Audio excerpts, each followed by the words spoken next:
Hey, what's up, y'all? I want to talk about the top 5 things that you should do before investing your money in any kind of opportunity. Number one, you want to make sure that people are already doing it. There's a saying that goes something like this: "Hey, I'm too old to eat green bananas." That means I don't want to invest my money in something that's going to take 45 years to come to fruition, or people got to change, right? I want to invest my money in something that's already happening. So competition is a good thing. I want to go into a space that's already making money. When it's talking about developing, building new houses, I want to make sure we're building in an area that's already proven to sell exactly what we're building. That way, when we go in there, all we're doing is redoing something that already works, that's going to guarantee a return. Number two, you want to watch out for.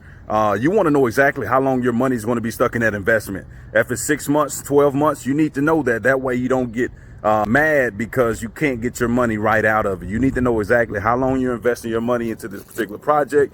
That way in 6, 12, 2 years, you can be expecting your return at that point.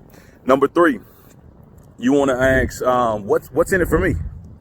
You need my 25 grand, but what am I going to get back out of the investment, right? That's something you need to ask yourself. What are you going to get it back out of the investment? If it's an 8% return, understand 8% on 25 grand is not a lot of money. Understand that, right? Or it's good money, but it's not life-changing money. It's just different flows, right? Understand exactly what's in it for me. Number four, you want to know exactly what's plan B. What's plan B? If worst case scenario, if we was to do this particular project, what happens if it fails? What happens if we don't get all the return that we expected to get out of it? What can we do from that? That's why it's good to have multiple exit strategies, especially when we're talking about real estate. If we can't sell it from a fix and flip, we buy it at the price we buy it at. That way we'll be able to refinance out of it and actually get a property that way, right? Last but not least, what we need to do is we need to figure out exactly what it's going to take for us to invest in the property, right? I said earlier, we were talking about 25 grand. You can have 25 grand, 100K, 200K, $1 million bucks. You need to figure out exactly what is it going to cost you to be a part of the investment.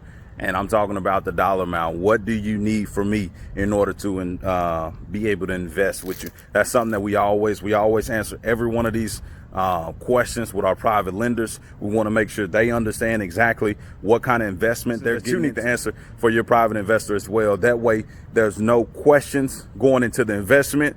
There's 100% communication, line of communication, and everybody is on board. So if it's going to take 6 months, 12 months, a year, year and a half, whatever the case may be, you want to make sure you have it ironed out. You want to make sure that there's no questions moving forward and that everybody's in this scenario and it's a win-win for everybody because they understand the totality of the investment. They understand how long it's going to take. They understand exactly what we're going to do. They understand the plan B. They understand what kind of money they're going to be making, right?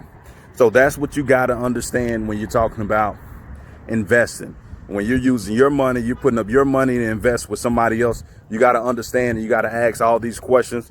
And I would say just a bonus for you guys, make sure the person you're investing with does this already, right? Don't invest with somebody that's not doing this currently. I would only invest with people that's proven for these methods to actually work for them, right? That's the last one I'll leave you with. All right, good luck and keep hustling.